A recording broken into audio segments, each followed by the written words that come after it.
নমস্কার বন্ধুরা, বাংলা শিক্ষা ক্লাসরুমে আপনাদের সবাইকে স্বাগত। আজকে আমরা যে টপিকটা কভার করব সেটা হচ্ছে গ্লোবাল ওয়ার্মিং। ঠিক আছে, বিশ্ব উষ্ণায়ন যাকে বলে সেই টপিকটা আমরা কভার করব। তো চলো তাড়াতাড়ি শুরু করি। আমরা যে মানে বুকসটা কভার করছি সেটা হচ্ছে মাধ্যমিক আধুনিক ভূগোল ও পরিবেশ। আজকে ফার্স্ট চ্যাপ্টারটা আমাদের ক্লিয়ার হয়ে যাবে। ঠিক আছে, একটা টপিকই বেঁচে ছিল, যে টপিকটা আজকে আমরা কমপ্লিট করে নিব। তো গ্লোবাল ওয়ার্মিং, গ্লোবাল ওয়ার্মিং যেটাকে বিশ্ব উষ্ণায়নও বলা হয়, এটা আমরা শুরু করব একটা কোটেশন থেকে। ঠিক আছে, কিউটোটা মনে রাখবে, গান্ধীজির কিউটো আছে যে পৃথিবী প্রত্যেক মানুষের প্রয়োজন মেটানোর জন্য যথেষ্ট সম্পদ দেয়। ঠিক আছে, যে আমাদের যে আর্থ আছে পৃথিবীটা, সেটা কিন্তু মোর দেন সাফিসিয়েন্ট যদি আমরা সেই রিসোর্সেসটাকে ভালোভাবে যদি আমরা ইউজ করি। ঠিক আছে, কিন্তু প্রত্যেক মানুষের লোভ মেটানোর জন্য নয়। কিন্তু এই রিসোর্সেসটাকে আমরা যদি লোভের জন্য ইউজ করি, তাহলে কিন্তু এরকমের একটা নয় 14টা পৃথিবী থাকলেও মানে আমাদের লালচটা মিটবে না। বুঝতে পারলে? তো এটাই গান্ধীজির কোটেশন ছিল। তো আশা করি তোমাদেরকে ভালো লাগবে। তো চলো আমাদের টপিকে চলে আসি। তো আমাদের টপিক যেটা ছিল গ্লোবাল ওয়ার্মিং কি, তারপরে এর গ্রিন হাউস ইফেক্টটা দেখবো। 3 নম্বর হচ্ছে প্রধান গ্রিন হাউস গ্যাস। 4 নম্বরটা হচ্ছে গ্লোবাল ওয়ার্মিং এর কারণ। 5 নম্বরটা হচ্ছে গ্লোবাল ওয়ার্মিং এর প্রভাব। 6 নম্বর আমরা দেখবো প্রতিকার, আর 7 নম্বর দেখবো আন্তর্জাতিক উদ্যোগ। তো চলো এক একটা করে আমরা দেখছি। তো গ্লোবাল ওয়ার্মিং কি, প্রথমে আমরা এটা দেখে নিব। তো গ্লোবাল ওয়ার্মিংটা হচ্ছে পৃথিবীর বায়ুমণ্ডলে, পৃথিবী, এটা পৃথিবী আছে আমাদের স্যার, মানে আছে আর্থটা, এর যে বায়ুমণ্ডল এরিয়াটা আছে যেটা তোমরা পড়েছো, স্ট্রেটোস্ফিয়ার, ট্রপোস্ফিয়ার, এগুলো যেগুলো মানে বায়ুমণ্ডলের এরিয়াগুলো আছে, লেয়ার গুলো।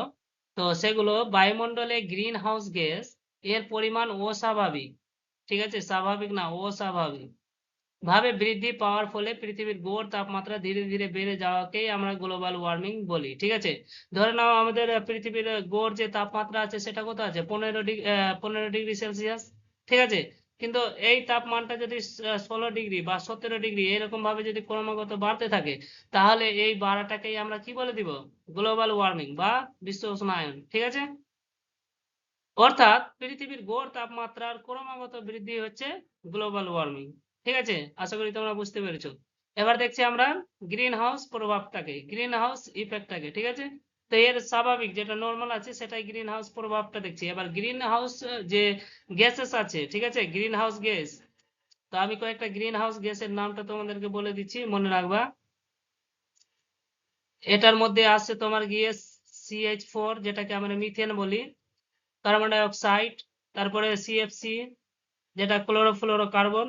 এছাড়াও আরো আছে, তোমাদেরকে স্লাইডে আরো জানতে পাবে। ঠিক আছে, তো এখানে কি হচ্ছে, সূর্যের আলো পৃথিবীতে আসে, তো এটা সান হয়ে গেল। সানের আলো যখন সূর্য মানে পৃথিবীর উপরে পড়ে, যখন সূর্য থেকে পৃথিবীতে যে রশ্মিটা আসে, সেটা কিন্তু শর্ট ওয়েভস এর মাধ্যমে আসে। ঠিক আছে, এরকম লঘু তরঙ্গের মাধ্যমে আসে, ডাইরেক্ট আসে না। ঠিক আছে, তো শর্ট ওয়েভস এর মাধ্যমে এখানে আসে।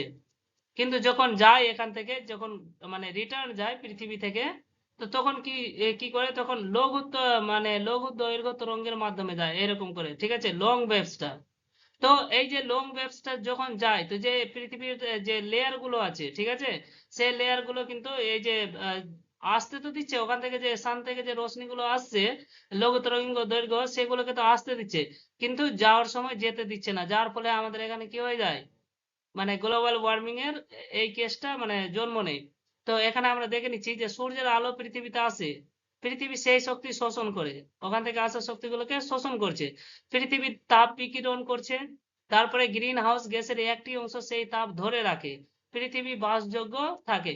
মানে যে এখান থেকে যে তাপ আসে, দেখো, যদি সান থেকে যে তরঙ্গটা, দৈর্ঘ্য তরঙ্গটা এখান থেকে আসছে, ঠিক আছে, সেটা কিন্তু এখানে থেকে যায় না, সেটা আবার রিটার্ন কিন্তু চলে যায়। ঠিক আছে, কিন্তু যতটা দৈর্ঘ্য তরঙ্গ, লঘু দৈর্ঘ্য তরঙ্গ এখানে আসে, সবগুলো কিন্তু রিটার্ন চলে যায় না। তাহলে কি হতো, যদি চলে যেত তাহলে আমাদের এখানে মানে দিনের বেলায় কিন্তু খুব গরম লাগতো। ঠিক আছে, আর রাতের বেলায় আবার ঠান্ডা লাগতো। ঠিক আছে, তো এই জিনিসটাকে মেনটেন করে কে রেখেছে, এই যে এখানকার বাদলগুলো আছে। ঠিক আছে, এই যে বাদলগুলো, মেঘগুলো আছে, ঠিক আছে, এরা কি করেছে, এই জায়গাটাকে মানে এই যে টেম্পারেচারটাকে মেনটেন করে রেখেছে, ঠিক আছে। এই যে লঘু তরঙ্গের মাধ্যমে যেগুলো তরঙ্গ আসছে পৃথিবীতে সেগুলোকে কিন্তু বের হতে দেয় না। কিন্তু এই জিনিসটা যখনই বেশি হয়ে যায়, ঠিক আছে, এই জিনিসটা যখন বেশি বেড়ে যায়, একটা লিমিট আছে না, তো ওর থেকে যদি বেশি হয়ে যায় তো সেই ক্ষেত্রে কি হবে, গ্লোবাল ওয়ার্মিং ইফেক্টটা হবে। এবার গ্লোবাল ওয়ার্মিং ইফেক্টটা কি থেকে হচ্ছে, এবার এর গ্যাসের কয়েকটা নাম বলেছি, যেরকম সিএফসি গ্যাস হয়ে গেল, তারপরে CO2 কার্বন ডাই অক্সাইড, তারপরে কি আছে, তারপরে হচ্ছে মিথেন হয়ে গেল, ঠিক আছে, মিথেন গ্যাস। তো এগুলো যদি প্রচুর পরিমাণে বৃদ্ধি পায়, ঠিক আছে, প্রচুর পরিমাণে যদি বৃদ্ধি পায়, তাহলে কি হবে, গ্লোবাল ওয়ার্মিং এর মানে ব্যাপারটা জন্ম নিবে, ঠিক আছে। চলো নেক্সট স্লাইডে। তো এখানে দেখো, বর্ধিত গ্রিন হাউস মানে যেগুলো মানুষের প্রভাবের কারণে কর্মকাণ্ডের ফলে হচ্ছে, ঠিক আছে, CO2 কার্বন ডাই অক্সাইড বৃদ্ধি পাচ্ছে, CH4 মিথেন এটাও বৃদ্ধি পাচ্ছে, নাইট্রাস অক্সাইড এটাও বৃদ্ধি পাচ্ছে, CFC ক্লোরোফ্লোরো কার্বন, ঠিক আছে, CFC কে মনে রাখবে, ক্লোরোফ্লোরো কার্বন। এবার এগুলো কোত্থেকে আসছে এগুলো দেখে নাও। প্রধান গ্রিন হাউস গ্যাসের মধ্যে কার্বন ডাই অক্সাইড হয়ে গেল, CO2, এটা কোত্থেকে আসে, কয়লা, পেট্রোল, ডিজেল এগুলো যদি পোড়ানো হয় তাহলে এগুলো থেকে আসে।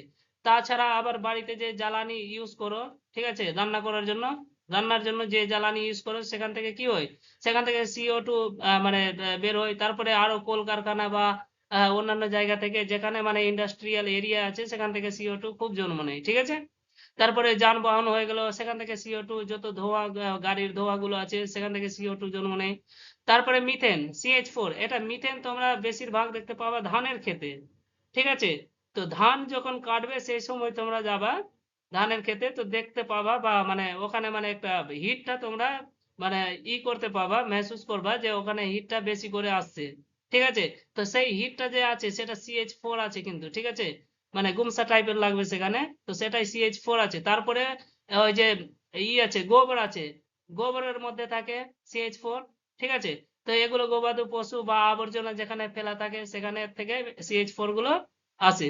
তারপরে নাইট্রাস অক্সাইড হয়ে গেল, এগুলো রাসায়নিক সার, যেরকম পটাশ হয়ে গেল, ইউরিয়া হয়ে গেল, আরো যে যেগুলো মানে সার, রাসায়নিক সার গুলো আছে সেখান থেকে নাইট্রাস অক্সাইডটা বের হয়। CFC এগুলো হচ্ছে ফ্রিজ, এসি, স্প্রে, রেফ্রিজারেটর, ঠিক আছে, এগুলো থেকে কিন্তু CFC গ্যাসটা রিলিজ হচ্ছে। তো যখনই ফ্রিজটা চালাচ্ছ, ফ্রিজ থেকে এগুলো বেশি বের হচ্ছে, ফ্রিজ, এসি এগুলো থেকে CFC গ্যাসটা বের হচ্ছে, ঠিক আছে। তারপরে হচ্ছে জলীয় বাষ্প। তো জলীয় বাষ্পের মধ্যে হচ্ছে প্রাকৃতিক ভাবে, এই যে জলীয় বাষ্পের মধ্যে কিভাবে হচ্ছে, যে এই যে ধরে নাও বাড়িতেও জল যখন গরম করছো, ঠিক আছে, সেরকম একটা বাষ্প বের হয়, ঠিক আছে, সেখান থেকেও এক ধরনের গ্যাস জন্ম নেয়, ঠিক আছে। তো ওটা প্রাকৃতিক ভাবে, ওটাতে কোনো প্রবলেম নাই। কিন্তু এখানে সবচেয়ে মানে যে গ্যাসের মধ্যে সবচেয়ে হানিকারক গ্যাসটা হচ্ছে, যেটা খুবই নুকসানদায়ক, সেটা হচ্ছে CH4, ঠিক আছে। কিন্তু CH4 এর মানে ভালো কথা এটা আছে যে CH4 আমাদের পৃথিবীতে বেশি সময় মানে থাকে না, ঠিক আছে, কম্পেয়ার টু CO2। CO2 অনেক সময় আমাদের পৃথিবীতে থাকতে পারে, ঠিক আছে, মানে সাস্টেইন করতে পারে, কিন্তু CH4 বেশিক্ষণ থাকতে পারে না, সেই জন্য। আর CO2 কম্পেয়ারে 80 গুণ বেশি মানে আছে, মানে কি বলবো, শক্তিশালী CH4টা, কিন্তু মিথেনটা, ঠিক আছে, 80 গুণ। তো ভাবতে পারছো যদি এটা সাস্টেইন করতো CH4টা CO2 এর মতো, তাহলে আমরা হয়তো এই পৃথিবীতে আমরা মানে গ্লোবাল ওয়ার্মিং এর ফলে হয়তো আমরা এখানে সাস্টেইন করতে পারতাম না আমরা নিজেই। তারপরে গ্লোবাল ওয়ার্মিং এর প্রভাবগুলো দেখে নিচ্ছি, যে কি কি প্রভাব পড়বে যদি গ্লোবাল ওয়ার্মিং হইতো। তো এই প্রভাবে দেখতে পাওয়া যে মেরু অঞ্চলে বরফ, মেরু অঞ্চল তোমাদেরকে বলেছিলাম এটা আমাদের কি আছে, পৃথিবী আছে। পৃথিবীর উপরে এটা যে আহ, এটা যদি আমরা মানে 0 ডিগ্রি নিরক্ষরেখা, এটা এটা কি আছে, 0 ডিগ্রি নিরক্ষরেখা, আর এর উপরে হয়ে গেল এটা যে নর্থ পোল, আর এটা হয়ে গেল সাউথ পোল, ঠিক আছে। তো এটাই হয়ে গেল উত্তরী ধ্রুব, আর এটা হয়ে গেল দক্ষিণী ধ্রুব, বা একেই উত্তর মেরু বা একে দক্ষিণ মেরু বলে, ঠিক আছে। তো মেরু অঞ্চলে এটা একটা মেরু হয়ে গেল, এটা একটা মেরু হয়ে গেল, ঠিক আছে। তো মেরু অঞ্চলে কি থাকে, বরফ। তো এগুলো বরফ গলে যাচ্ছে, আর সমুদ্র পৃষ্ঠের উচ্চতা কি হচ্ছে, বৃদ্ধি পাচ্ছে। ধরে নাও এটা সমুদ্র আছে, ঠিক আছে, সমুদ্র এই লেভেলে ছিল,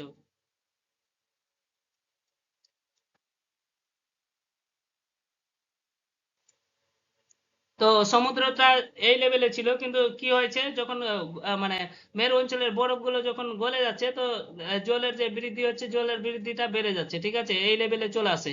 তো এই লেভেলে যে ভূমি ছিল, এখানে ধরে নাও বাড়ি ঘর ছিল, তো যদি সমুদ্রের জল এই লেভেলে চলে আসে, তাহলে আমাদের বাড়ি ঘর কি হয়ে যাবে, ডুবে যাবে। বা যেখানে ফাঁকা এরিয়া গুলো ছিল, যেখানে মানুষ বসবাস করতে পারতো, সেই এরিয়া গুলো কি হয়ে যাচ্ছে, জলমগ্ন হয়ে যাচ্ছে।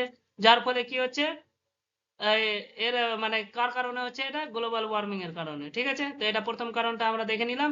দ্বিতীয় কারণটা, উপকূল প্লাবিত হচ্ছে, ঠিক আছে, মানে যে উচ্চভূমিগুলো আছে সেগুলো নিম্ন মানে যে যে ধরে নাও কোনো নিম্নভূমি আছে, ঠিক আছে, একটা উচ্চভূমি ধরে নাও, এটা এই রকমের ম্যাপ নাও, এটা উচ্চভূমি হয়ে গেলে এটা হয়ে গেল নিম্নভূমি, ঠিক আছে। তো নিম্নভূমিটা এই জলের মানে বৃদ্ধি মানে বাড়াতে কি হয়ে যায়, এটা উচ্চতা যখন বেড়ে যায়, তো এই নিম্নভূমিগুলো ডুবে যায়, ঠিক আছে। ফলত আমাদের মানে যে ঘর বাড়ি থাকে সেখানটাও প্রবলেম আসে, ঠিক আছে। তারপরে 3 নম্বর কি আছে, জলবায়ুর পরিবর্তন। তো জলবায়ু পরিবর্তন যেরকম আমাদের এখানেই ধরে নাও, আমাদের নিজের নিজের এরিয়াতেই ধরে নাও, যে জলবায়ু কিভাবে পরিবর্তন হচ্ছে, তোমরা একটা মানে বুঝতেও পারবা। যে জলবায়ু পরিবর্তন ধরে নাও, গরমের দিন কি থাকে, গ্রীষ্মের দিন, গ্রীষ্মে কি থাকে, গরম থাকে। আর শীতের দিন ঠান্ডা থাকে। তো কি হচ্ছে, এটাই তো মানে পরিবর্তন হচ্ছে। তো কি হচ্ছে, যে জলবায়ুতে পরিবর্তন আসে, হতে পারে ধীরে ধীরে করে কি হবে, শীত ঋতুটা হয়তো ধীরে ধীরে মানে এখান থেকে গায়েবই হয়ে যাবে। যেরকম ধরে নাও 2 মাসের 2 মাসের যে শীত ঋতু থাকে, সেটা হয়তো 1 মান্থ হয়ে যাবে, 1 মান্থ হয়ে যাবে, ঠিক আছে। তো গ্লোবাল ওয়ার্মিং এর সমস্যাটা আরো বেড়ে যেতে পারে। এর কারণে কি হতে পারে, অতিবৃষ্টি। অতিবৃষ্টি মানে ধরে নাও যতটা লিমিট আছে, ধরে নাও আমাদের এখানে 200 সেন্টিমিটার বা 300 সেন্টিমিটারের মতো, 200 থেকে 250 সেন্টিমিটার ধরে নাও বৃষ্টিপাত হচ্ছে, ঠিক আছে। কিন্তু অতিবৃষ্টির কারণে এখানে দেখছো 500 সেন্টিমিটার বৃষ্টি হচ্ছে, ঠিক আছে। তো কি হয়ে যাবে, আমাদের এরিয়াগুলো জলমগ্ন হয়ে যাবে, ঠিক আছে। অনাবৃষ্টি মানে যখন বৃষ্টির টাইম নাই, ঠিক আছে, যখন বৃষ্টির টাইম নাই তখনও বৃষ্টি হচ্ছে, ঠিক আছে। তারপরে হয়ে যাচ্ছে খরা ঝড় বাড়ছে, ঠিক আছে, ঝড় ঝড় টোর চলে আসছে, ঠিক আছে। তারপরে কি আছে, তাপ প্রবাহ, হিট ওয়েভ। হিট ওয়েভের উপরে একটা শর্ট ভিডিও তোমাদের আপলোড করা যাবে, মানে এর পরের ক্লাসেই তোমাদের শর্ট ভিডিও একটা হিট ওয়েভের উপরে মানে আপলোড করে দেবো, সেটা তোমরা দেখে আরো ভালো বুঝতে পারবে, ঠিক আছে। তো হিট ওয়েভটা কি হচ্ছে, ধরে নাও গ্রীষ্মে 45 থেকে 50 ডিগ্রি সেলসিয়াস তাপমাত্রা দেখা যাচ্ছে, ঠিক আছে। নর্মাল ধরে নাও, নর্মাল আমাদের কি আছে, যদি গড় তাপমাত্রা মাপি, তো আমাদের পৃথিবীর কত আছে, 15 ডিগ্রি সেলসিয়াস গড় তাপমান। আর যদি এটা 45 থেকে 50 ডিগ্রি সেন্টিগ্রেড হয়ে যায়, তো এটাই কি আছে, হিট ওয়েভ। এই হিট ওয়েভের সময় মানুষ মানে রুম থেকে বের হওয়াটা উচিত না। মানে দুটোর সময়, মোটামুটি 12টা থেকে 2টো বা 3টের সময় বাড়িতেই থাকো, সবচেয়ে ভালো থাকবা বা সেফ থাকবা, ঠিক আছে। এই সময়ে বাড়ি থেকে বের না হওয়াই ভালো, ঠিক আছে। তো কি জন্য, যে কারণ তোমার এখানে কি হবে, চক্কর খেয়ে তুমি পড়ে যেতে পারো, ঠিক আছে, বডি ডিহাইড্রেট হয়ে যেতে পারে, ঠিক আছে। তো এই সময় গ্লুকোজ বা জলগুলো খাওয়া খুবই ভালো। তারপরে 5 নম্বর, কৃষিতে। কৃষিতে কিভাবে হচ্ছে, ক্ষতির ফলন হচ্ছে। এই যে অনাবৃষ্টি হয়ে গেল, অতিবৃষ্টি হয়ে গেল, এই এই এই কারণে কি হতে পারে, ফলনের ক্ষতি হতে পারে, ঠিক আছে। তারপরে মাটির আর্দ্রতাও কমে যেতে পারে, ঠিক আছে। জীব বৈচিত্র্য ধ্বংস, অনেক প্রাণী বিলুপ্তির মুখে চলে আসবে যদি আমাদের এরিয়াতে জলমগ্ন হয়ে যায়।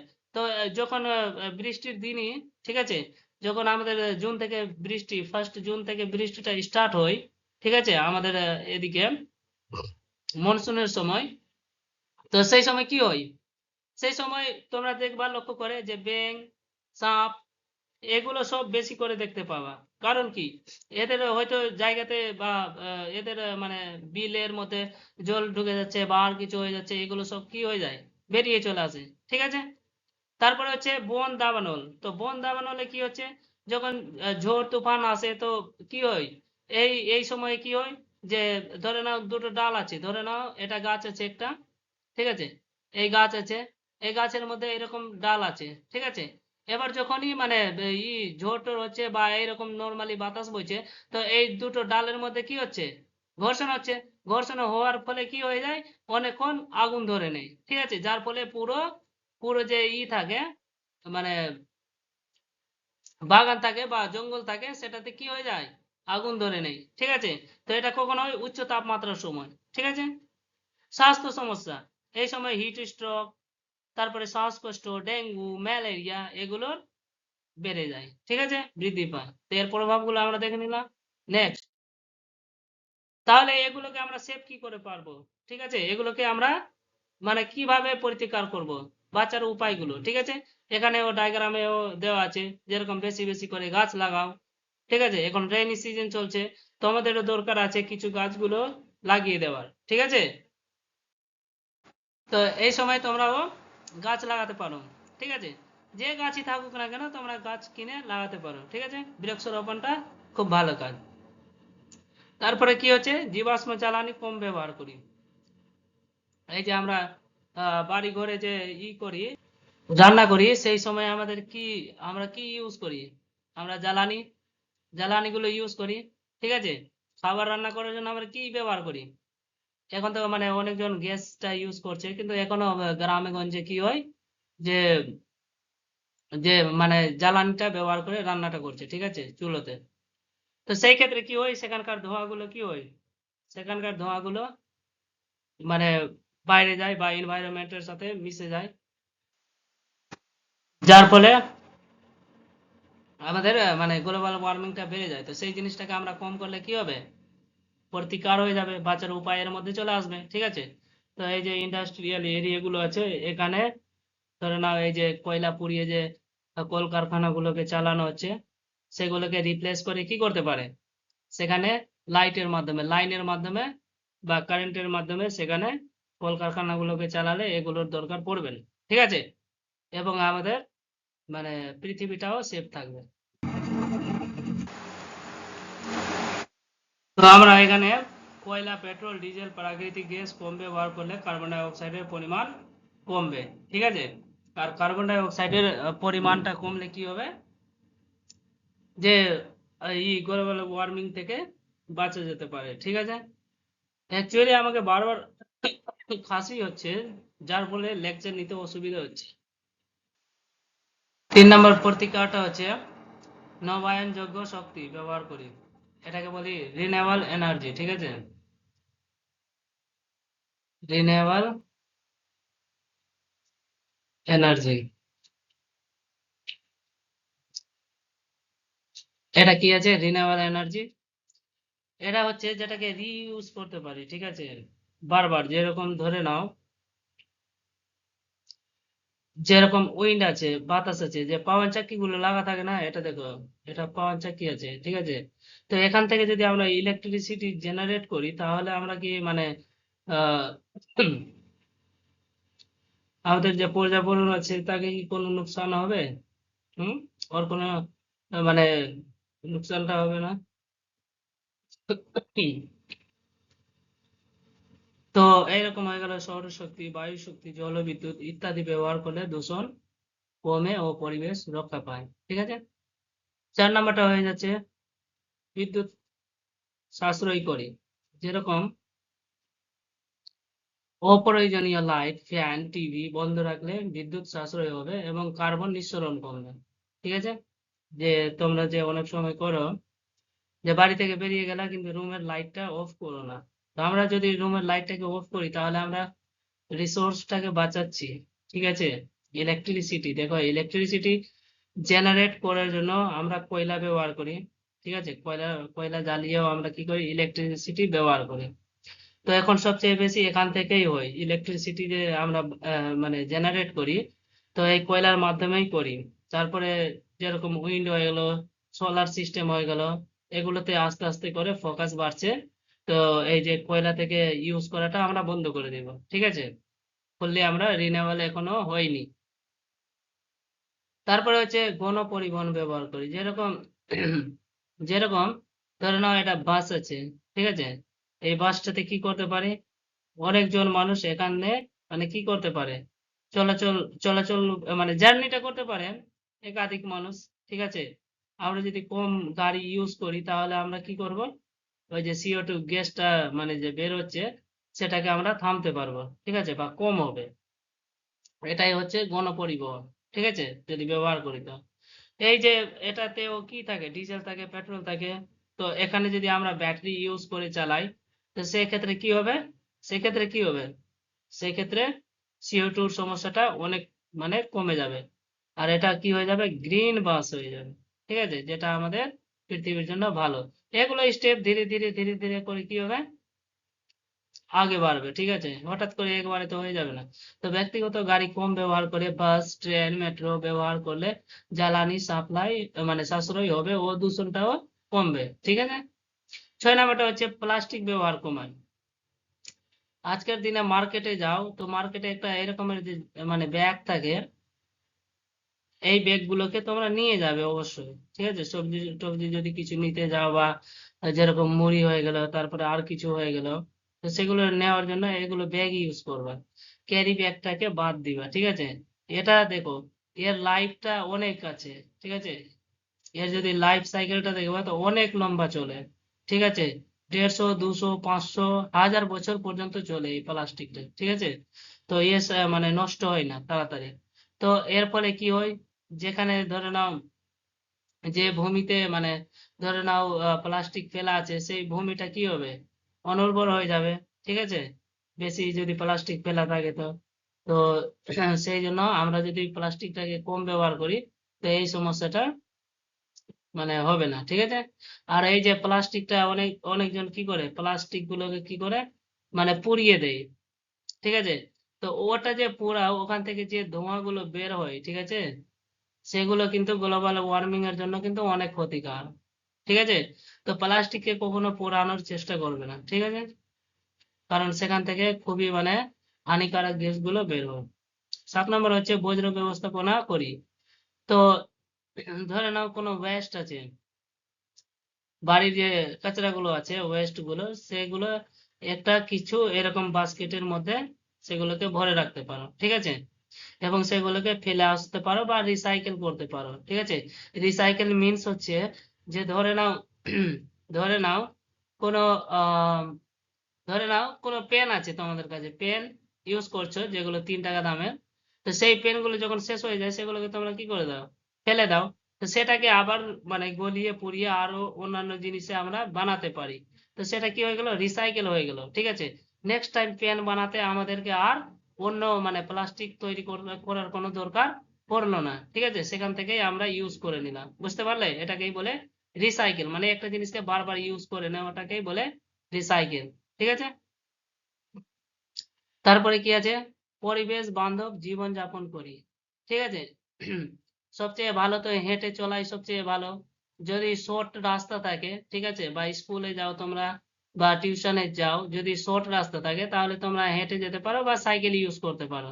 ঠিক আছে, কিন্তু দূরের ক্ষেত্রে এগুলো তো ইউজ করতে পারবে না, তো সেখানে মানে গণপরিবহনটা ইউজ করবে। ঠিক আছে, ব্যবহার করবে। তো সেক্ষেত্রে আমরা কি করতে পারি, যেরকম হেঁটে চলা, সাইকেল ব্যবহার কম, তারপরে ভোগ বিলাসিতা যেগুলো থাকে, এগুলো অভ্যাসগুলো কি করতে হবে, পৃথিবীকে রক্ষা করার জন্য আমাদেরকে সাহায্য করতে হবে। ঠিক আছে, তো এগুলো কিছু মানে প্রতিকার আছে গ্লোবাল ওয়ার্মিং এর। ঠিক আছে, তারপরে হচ্ছে যে এগুলো তো একজন মিলে করলে হবে না, যেরকম ধরে নাও আমাদের এনভায়রনমেন্ট আছে। ঠিক আছে, এনভায়রনমেন্ট আছে, আমাদের পর্যাবরণটা। ঠিক আছে, পর্যাবরণ, তো ধরে নাও বাতাসদের কোনো এরিয়া আছে, যে বাতাসগুলো যে বইছে, তো বাতাসদের কোনো এরিয়া থাকে যে এটা না ইন্ডিয়ার মধ্যেই বাতাসটা মানে চলাচল করবে বা প্রবাহিত করবে, এরকম থাকে কি, এটা পাকিস্তানের বর্ডার আছে তো এদিকে ইন্ডিয়ার বাতাসটা যাবে না, বা এদিকে বাংলাদেশ আছে তো এদিকে যাবে না, এরকম থাকে কি, তো না এরকম থাকে না। ঠিক আছে, একটা সং শুনেছো না, पंछी नदियां पवन के झोंके कोई सरहद না ইনে রোকে। ঠিক আছে, তো কি হচ্ছে যে এই ক্ষেত্রে ধরে নাও এটা এটা ধরে নাও আমাদের বাড়ি আছে, এখান থেকে উনুন, ঠিক আছে, মানে উনুন চাপিয়েছে, তো সেই ক্ষেত্রে কি হচ্ছে, ধোঁয়াগুলো কিন্তু সেখান থেকে কি হচ্ছে, বের হচ্ছে। তো ধোঁয়াগুলো বের হচ্ছে, তো সেই ধোঁয়াগুলো তো এই এরিয়াতে জমা হচ্ছে না, এখান থেকে এখানেও জমা হচ্ছে। ঠিক আছে, তো এরকম ধরে নাও ইন্ডাস্ট্রিয়াল এরিয়া আছে, ধরে নাও চাইনাটা একটা ইন্ডাস্ট্রিয়াল এরিয়া আছে। ঠিক আছে।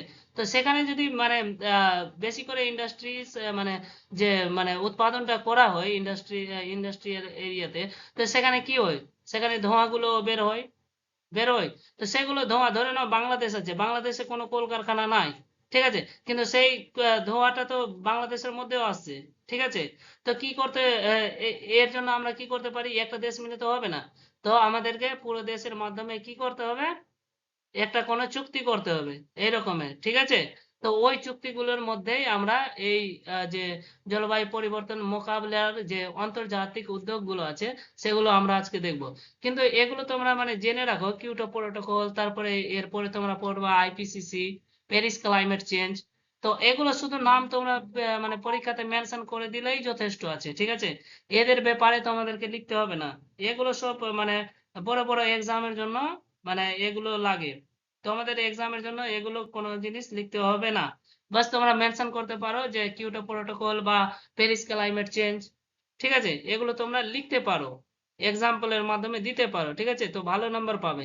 কিন্তু এর ব্যাপারে তোমাদেরকে ডিটেলসে পড়তেও হবে না আর লিখতেও হবে না, কিন্তু তোমরা জেনে রাখো, এটা ভালো থাকবে, কারণ তোমরা তোমরা যখন আগামীকালে মানে কোনো পরীক্ষার জন্য যে প্রিপারেশন করবা, সেই সময় কিন্তু এই জিনিসটা লাগবে। আর বিশেষ করে ডাব্লিউবিসিএস বা ইউপিএসসি এদের জন্য মোস্ট ইম্পর্টেন্ট আছে, ঠিক আছে।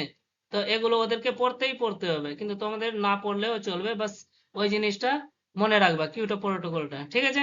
তো আমরা দেখে নিচ্ছি যে কিয়োটো প্রোটোকলটা কি আছে, ঠিক আছে, বা কি জন্য আনা হয়েছে কিয়োটো প্রোটোকলটা, ঠিক আছে। তো কিয়োটো থেকেই তোমরা ভাবতে পারছো যে এটা কি ওয়ার্ড আছে, অ্যাকচুয়ালি এটা আছে জাপানিজ ওয়ার্ড, ঠিক আছে। কিয়োটো মানে জাপানের একটা এরিয়া আছে, জায়গা আছে কিয়োটো, একটা সিটি আছে, ঠিক আছে। তো সেখানকার নাম কি আছে, কিয়োটো। তো সেই জায়গাতেই এই চুক্তিটা হয়েছিল, আন্তর্জাতিক চুক্তিটা, সেই জায়গা থেকেই নামটা রেখে দিয়েছে কি, কিয়োটো প্রোটোকল, বুঝতে পারলে। তো এই যে কিয়োটো প্রোটোকলটা হয়েছিল, এটা কিসের জন্য হয়েছিল, গ্রিন হাউস গ্যাস নির্গমন কমানোর জন্য, বিশ্বের প্রথম আইনগতভাবে বাধ্যতামূলক লিগালি বাইন্ডিং আন্তর্জাতিক চুক্তি ছিল। তো এটা কোথায় হয়েছিল, কিয়োটো, জাপানে হয়েছিল। কবে হয়েছিল, 11 ডিসেম্বর 1997 সালে। কবে কার্যকর হয়েছিল, কার্যকর মানে বুঝতে পারছো, লাগু কবে হয়েছিল, ঠিক আছে। কার্যকরী তোমরা বুঝতে পারবা, লাগু তো হয়ে গেল হিন্দি ওয়ার্ড। তো কার্যকর কবে মানে এই ডেটার তো অ্যানাউন্সমেন্ট হয়ে গেল, ঠিক আছে, যেদিন ধরে নাও কোনো কানুন পাস হলো, ধরে নাও কোনো কানুন আছে, তো এই কানুনটা পাস হলো 11 তারিখে পার্লামেন্ট থেকে, ঠিক আছে, কিন্তু এটা মানুষের উপর ইনফোর্সমেন্ট কবে করবে, তো 13 তারিখ থেকে, ঠিক আছে। তো এটা তো হয়ে গেল মানে 11 তারিখে কি করলো, তৈরি করলো কানুনটা, ঠিক আছে, কিন্তু 13 তারিখ থেকে আমাদের উপরে লাগু করলো, ওটাকেই বলে কার্যকর, বুঝতে পারলে। তো 11 তারিখে, 11 ডিসেম্বর 1997 মানে এটা গৃহীত হয়েছিল এবং কার্যকর হয়েছিল 16 ফেব্রুয়ারি 2005-এ। এর মূল উদ্দেশ্য কি ছিল, গ্রিন হাউস গ্যাস নির্গমন কমানো, ঠিক আছে। এই যে গ্রিন হাউস গ্যাস গুলো আছে, আজকে তোমরা যখন যাবা মার্কেটে, যদি ফ্রিজ কিনতে হয় বা এসি কিনতে হয়, তো ওখানে দেখবা স্টার মার্ক থাকে, যত স্টার মার্কে নিবা তত তোমাদের কি থাকবে, বিলটাও কম আসবে, ঠিক আছে, আর কি হবে, মানে টাকাটাও সেভিং হবে। তো এটা সিএফসি তে 5 স্টার, 4 স্টার, 3 স্টার, এটা করার মানে কি হয়েছে, এটার মানে এটা আছে যে তোমরা যতটা করবা মানে কম স্টারের নিবা, ততটা তোমাদের ইলেকট্রিসিটিটা বেশি খাবে, ঠিক আছে। আর যে মানে যেগুলো মানে এগুলো তো স্টার মার্কে চলে আসলো, ঠিক আছে, যেগুলো বিনা স্টারের ছিল, ঠিক আছে, সেগুলোতে কি হতো, সেগুলোতে গ্রিন হাউস গ্যাস বেশি করে হতো, কিন্তু এটাতে অনেক কম হয়, ঠিক আছে। তো ওই জন্য স্টার মার্কটাও ব্যবহার করা হচ্ছে। তো গ্রিন হাউস গ্যাস নির্গমন কমানো, গ্রিন হাউসটাকে কম করার জন্য এই কিয়োটো প্রোটোকলটা নিয়েছিল। যেগুলো উন্নত দেশ আছে, যেরকম হয়ে গেল ইউএসএ, জাপান, ঠিক আছে, ইউরোপিয়ান কান্ট্রিজ গুলো হয়ে গেল, মানে ইউরোপের দেশগুলো। তো এরা কি আছে, এরা উন্নত দেশ আছে। তো এদের উপরে কি ছিল, নির্দিষ্ট নির্গমন কমানোর লক্ষ্য নির্ধারণ করা, ঠিক আছে। এদের ওখানে যে ইন্ডাস্ট্রিয়াল এরিয়া আছে, তো ওগুলো থেকে যেন উৎপাদনটা কম করে, যেন এই গ্রিন হাউস গ্যাসটা বেশি বের না হয়, বুঝতে পারলে। তো এর প্রধান বৈশিষ্ট্য কি ছিল, শুধু উন্নত দেশগুলোর উপর বাধ্য ছিল, ঠিক আছে। উন্নত দেশগুলো যেরকম আমাদের ভারত আছে, ভারত কি রকমের দেশ আছে, একটা হয়ে গেল ডেভেলপড কান্ট্রি, ঠিক আছে, ডেভেলপ, এটা হয়ে গেল আমেরিকা, জাপান, ইউরোপিয়ান, ঠিক আছে, অস্ট্রেলিয়া, এগুলো এগুলো ডেভেলপড কান্ট্রি, ঠিক আছে। আর আমাদের হচ্ছে ডেভেলপ কান্ট্রি, ঠিক আছে। আমাদেরটা কি আছে, ডেভেলপ কান্ট্রি। তো এগুলোতে কি হচ্ছে যে এগুলো যে মানে উন্নয়নশীল দেশগুলো আছে যেগুলো যেরকম একটা এগুলো ভারত, তো এদের উপর কিন্তু বাধ্যতামূলক নয়। কেন নয় এটা বলতে পারবে তোমরা কেউ? কেন নয় আমাদের উপর মানে ভারতের উপর বাধ্যতামূলক কেন করেনি? এর কারণ এটা হচ্ছে যে আমাদের দেশে 200 বছর পর্যন্ত কে শাসন করে গেছে?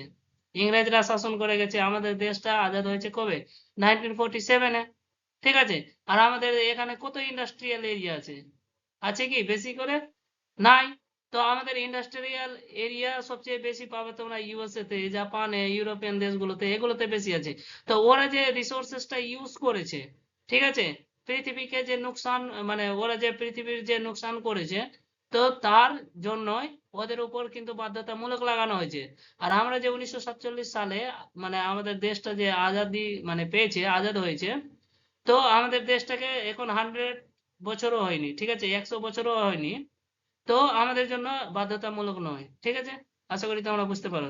এটাই হচ্ছে কমন বাট ডিফারেন্স রেসপন্সিবিলিটিস, ঠিক আছে, যে ওদের উপর মানে দায়িত্ব মানে ভার মানে ওদের উপর বাধ্যতা করে দিয়েছে, আর আমাদের উপরে বাধ্যতামূলক নয়, ঠিক আছে। এটাকেই বলে কমন বাট ডিফারেন্সিয়াল রেসপন্সিবিলিটিস। আশা করি তোমরা বুঝতে পেরেছো। এবার সীমাবদ্ধতা কি কি আছে? অনেক বড় নির্গমনকারী দেশের পূর্ণ অংশগ্রহণ ছিল না, তারপরে ফলে প্রত্যাশিত সাফল্য অর্জিত হয়নি, এগুলো সীমাবদ্ধ আছে। প্যারিস ক্লাইমেট চেঞ্জ বা প্যারিস এগ্রিমেন্টও একে বলতে পারো। তো প্যারিস, এটা প্যারিস কোথাকার জায়গার নাম আছে বলো তো? কোন সিটি আছে প্যারিস? কোথাকার? ফ্রান্স, ঠিক আছে। আইফেল টাওয়ারটা কোথায় আছে, যে টাওয়ারটা লাগানো আছে, বলতে পারবে? ওটা এখানেই আছে, ফ্রান্সের মধ্যে, প্যারিসে, ঠিক আছে। তো প্যারিস এগ্রিমেন্ট হলো জলবায়ু পরিবর্তন, জলবায়ুতে পরিবর্তনের মোকাবিলার জন্য একটি আন্তর্জাতিক চুক্তি আছে, ঠিক আছে। এটাতে জলবায়ু যে পরিবর্তন হচ্ছে, ঠিক আছে, সেটার উপরে আছে। কোথায় গৃহীত হয়েছিল? প্যারিস, ফ্রান্সে। কবে গৃহীত হয়েছিল? 12 ডিসেম্বর 2015-তে। কার্যকর হয়েছিল 4 নভেম্বর 2016-তে। এর মূল উদ্দেশ্য কি ছিল? বৈশ্বিক উষ্ণায়নকে 2 ডিগ্রি সেলসিয়াসের অনেক নিচে রাখা, ঠিক আছে। আমাদের এখন টার্গেট দিয়েছে আইপিসিসির দ্বারা, এরপরেই পড়বা আইপিসিসি, 1.5 ডিগ্রির মধ্যে রাখা, ঠিক আছে। কিন্তু ধীরে ধীরে 2 ডিগ্রির কাছেও আমরা যাচ্ছি, ঠিক আছে। তো প্রধান বৈশিষ্ট্য কি আছে? উন্নত ও উন্নয়নশীল উভয় দেশই অংশগ্রহণ করে। ওখানে কে ছিল? ওখানে শুধু কাকে দিয়েছিল? ওখানে শুধু ছিল উন্নত দেশগুলো, ঠিক আছে। কিন্তু এখানে উন্নত ও উন্নয়নশীল, এখানে কিন্তু কারো উপরে কি বাধ্যতা নাই, ঠিক আছে। এত ডিটেলসে না, যারা ডাব্লিউবিসিএস করে বা যারা ইউপিএসসি করে না, তাদের জন্য আছে। তোমরা আবার শুনে রাখো, ঠিক আছে। প্রতিটি দেশ নিজস্ব যেমন ন্যাশনাল ডিটারমাইন্ড কন্ট্রিবিউশন জমা দেয়। প্রতি 5 বছর অন্তর লক্ষ্য পর্যালোচনা করা হয়।